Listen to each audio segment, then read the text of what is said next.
एक चेहरे में कई चेहरे लगा लेते हैं कुछ लोग, खुद को खुद में ही छिपा लेते हैं कुछ लोग. This is a famous song from the film दाग. Why Dag's song here today in Four Fingers Formula.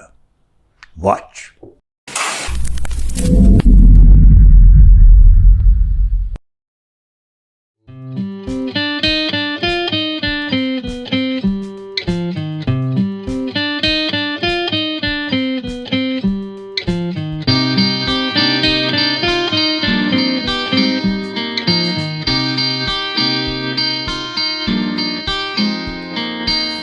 Welcome to our 45th episode for Four Fingers Formula.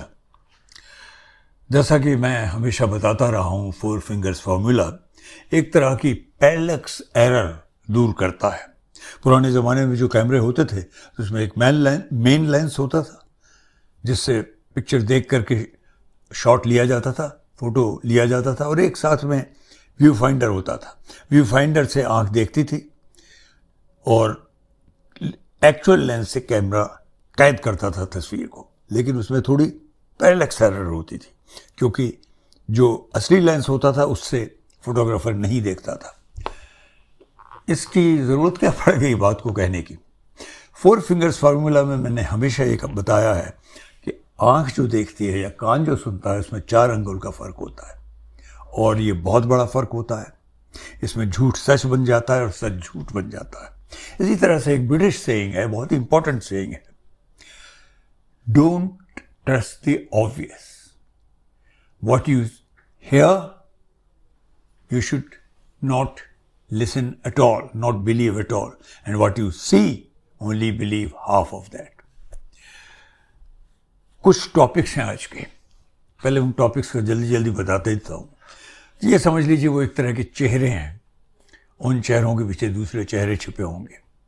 जो हकीकत एक दूसरे को जोड़ने के बाद बनती है वो उन छिपे हुए चेहरों में है जो सामने जो चेहरा दिख रहा है उसके पीछे छिपे हुए हैं. बीरभूम में जो वायलेंस हो रही, बहुत ज़ोरों की वायलेंस हुई बंगाल में.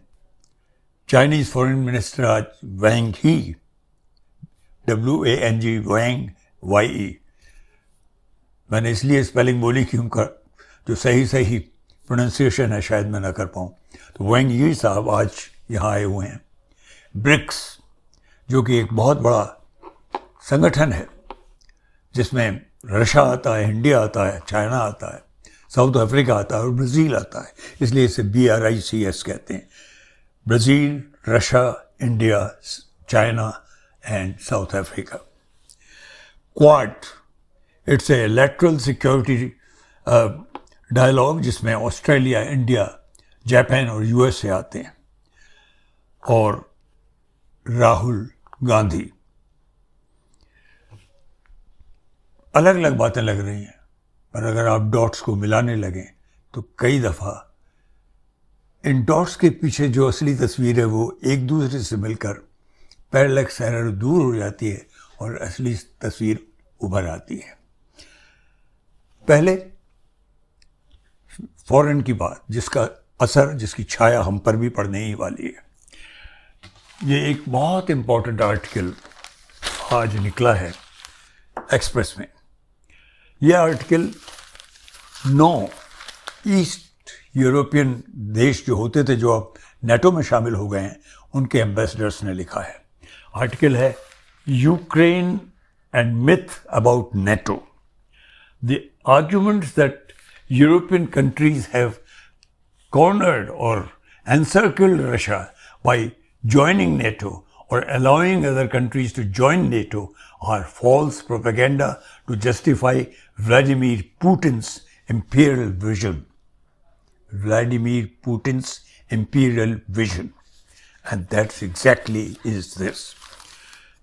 क्योंकि एक नैरेटिव फैलाया जाता रहा यूक्रेन के संबंध में कि सारी गड़बड़ अमेरिका ने की है. अमेरिका ने खामखा रशिया को परेशान करने के लिए उसे चारों तरफ से घेरने की कोशिश की है.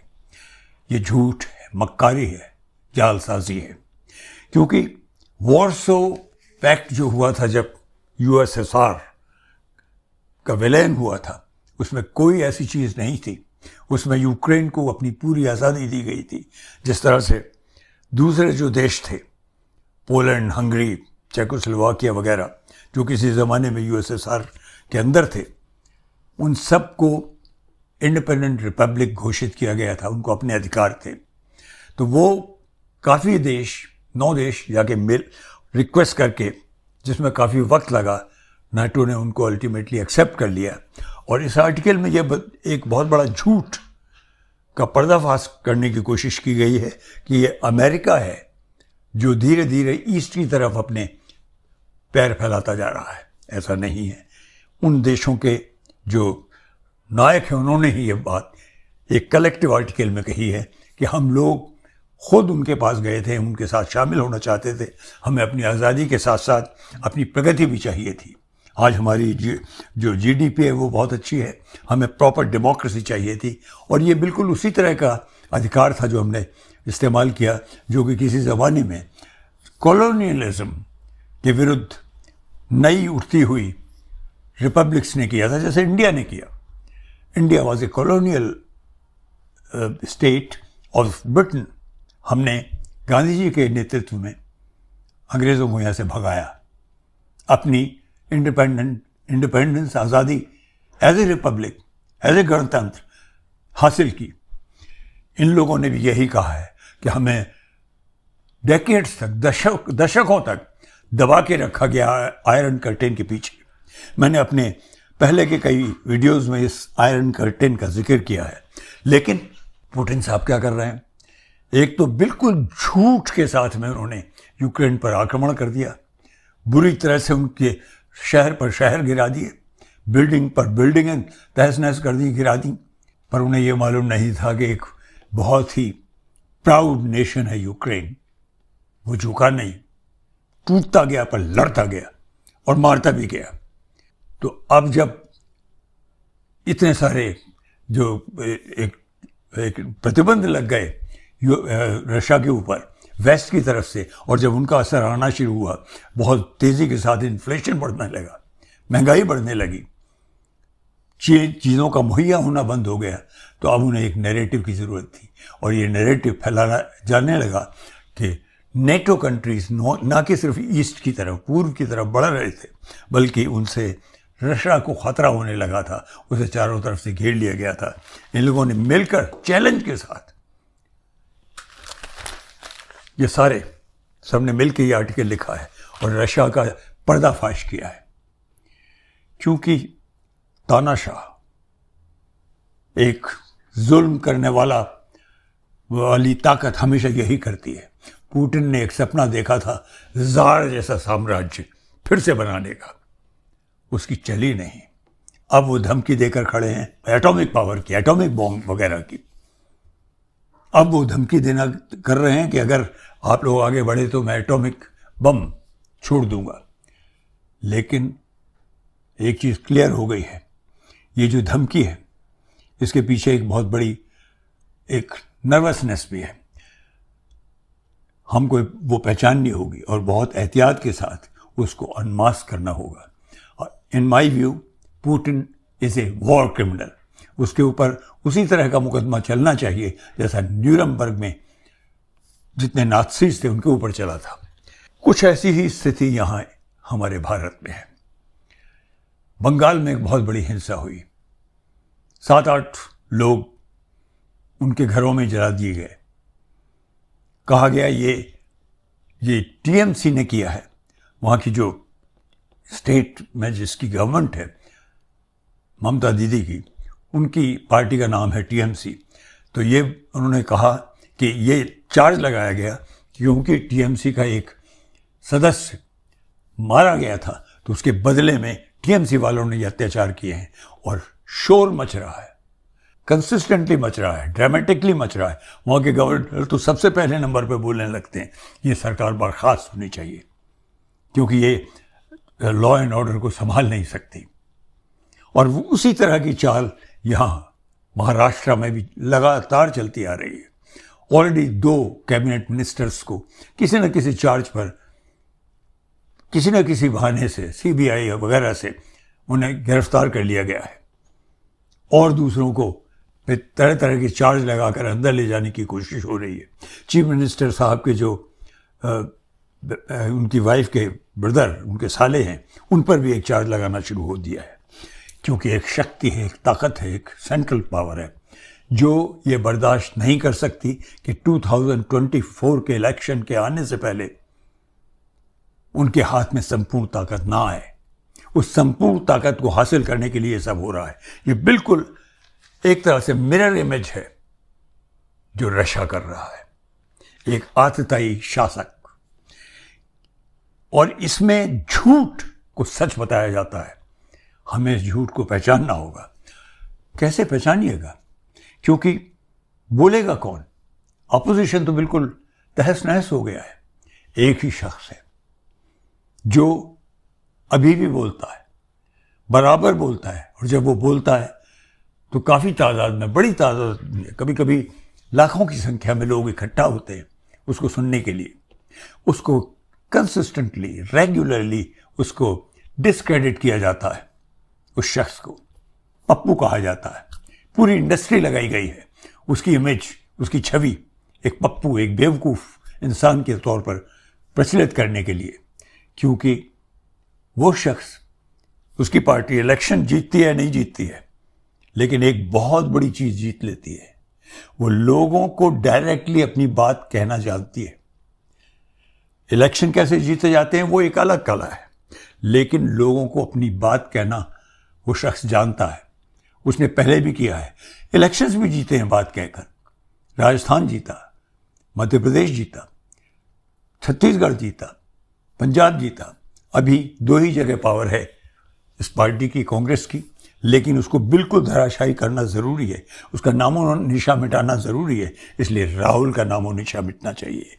उसकी छवि ये बन जानी चाहिए किसी न किसी तरह से कि ये पप्पू है, बेवकूफ़ है, इसे कुछ ज्ञान नहीं है। और इसके लिए बड़े बड़े चालाक तत्व इस्तेमाल किए जाते हैं, हमें पहचानने होंगे। एक मैगज़ीन है द प्रिंट, बड़ी इंपॉर्टेंट मैगज़ीन है। उस मैगज़ीन में काफ़ी इंपॉर्टेंट लोग आर्टिकल्स देते हैं। हाल ही में 2 बहुत ही महत्वपूर्ण आर्टिकल्स आए उसमें।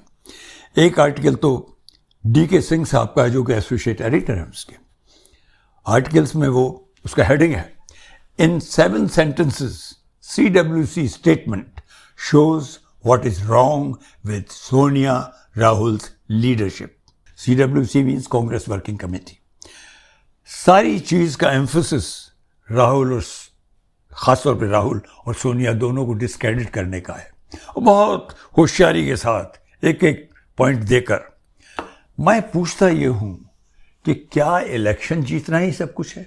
क्या एक व्यक्ति का बातें उठाना कोई तत्व नहीं रखता? मेरी बात अगर कोई उठाता है, वो अगर वो चुना हुआ नुमाइंदा है या नहीं, एक MP है या नहीं, मुझे इससे फर्क नहीं पड़ता।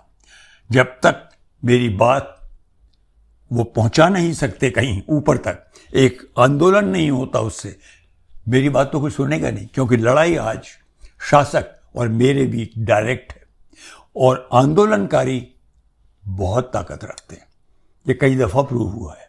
महात्मा गांधी ने एक बहुत बड़ी शक्ति को उखाड़ फेंका था। It was a very big colonial power, Britain. इसी तरह से हाल के वक्त में VP सिंह ने किया। राजीव गांधी जो 405 MPs के साथ पार्लियामेंट में जीतने के बाद प्रधानमंत्री बने थे, एक ही उनके टेन्योर के बाद उनको उखाड़ फेंका गया। किसने उखाड़ फेंका उनको? VP सिंह ने। जन मोर्चा आंदोलन था उनका। इसी तरह से और भी आंदोलन हुए हैं। हमें एक आंदोलनकारी की ज़रूरत है जो ईमानदारी के साथ, मेहनत के साथ, डिसेंसी के साथ हमारी बात कहता रहे। यहाँ एक और आर्टिकल है, वो भी यही डिस्क्रेडिट करने के लिए एक बहुत बड़े एडिटर के, जो बहुत बड़े बड़े अखबारों में एडिटर रह चुके हैं, एक बहुत बड़े जर्नलिस्ट हैं, और वो हैं वीर सिंघवी साहब। उनका आर्टिकल है, dear Rahul and Priyanka, you had your chance, you blew it, let someone else do the job. Amazing. No Vir Sanghvi साहब, I don't agree with you. You are a very learned man, a very experience editor, पर मैं इस देश का नागरिक हूं। लड़ाई मेरी सीधी हो रही है मेरे शासक के साथ, आप उसके ऊपर उसे धूमिल ना करें, उसके ऊपर अपनी ट्वीट ना करें उसके ऊपर। और कमाल की चीज़ है, इतने सीनियर जर्नलिस्ट होते हुए इनकी सारी कंसर्न इलेक्शन जीतने से ताल्लुक़ रखती है। अगर वो इलेक्शन जीतते हैं तो लीडर हो सकते हैं, वरना नहीं हो सकते। इसी तरह से कई वीडियोस हैं। एक बहुत ही होनहार लड़का है ध्रुव राठी, बहुत अच्छे वीडियोस करता है, मिलियंस में, लाखों में लोग उसके हर वीडियो को देखते हैं। I was amazed, he spent the entire video systematically point by point discrediting Rahul Gandhi कि उसमें ये चीज़ ठीक नहीं है, उसमें ये चीज़ ठीक नहीं। अरे भैया, आप ज़रा हमारे शासक साहब जो हैं वो कितना अच्छा कर रहे हैं, उन पॉइंट्स पर एक वीडियो बना दीजिए कि ये चीज़ ठीक कर रहे हैं, वो चीज़। आप हर चीज़ उनकी सिर्फ एक ही कहते हैं, एक ही चीज़ का गुणगान करते हैं, वो ये कि वो इतने सारे इलेक्शन जीत जाते हैं। उनमें क्या तोड़ मरोड़ होता है, क्या जालसाजी होती है, क्या पेंच चलते हैं, उसके बारे में आप कुछ नहीं बताते। आपकी सारी जो श्रद्धा है एक व्यक्ति के प्रति, वो इलेक्शन जीतने से हो गई। I think you are failing me sir. ऐसे ही प्रसून वाजपेयी हैं, वो फिर भी एक अच्छा सा विश्लेषण करते हैं और दोनों तरह की बात बताते हैं, संकेत भी देते हैं कि क्या क्या गेम्स खेले जा रहे हैं, क्या चालें खेली जा रही हैं।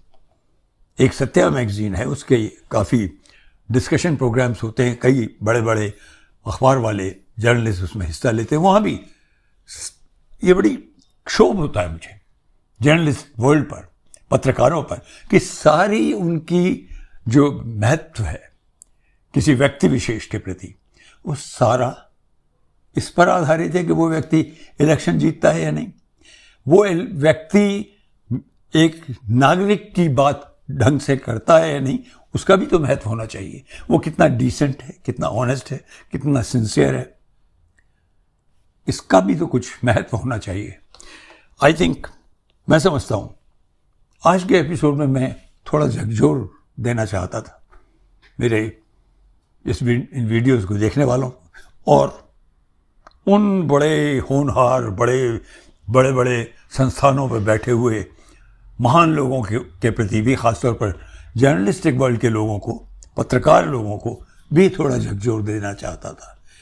Please be concern with India, not just with Indian vote, with Indian values in real sense.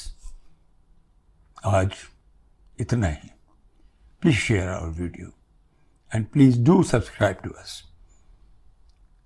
We would like to connect with you on more important thinking subjects.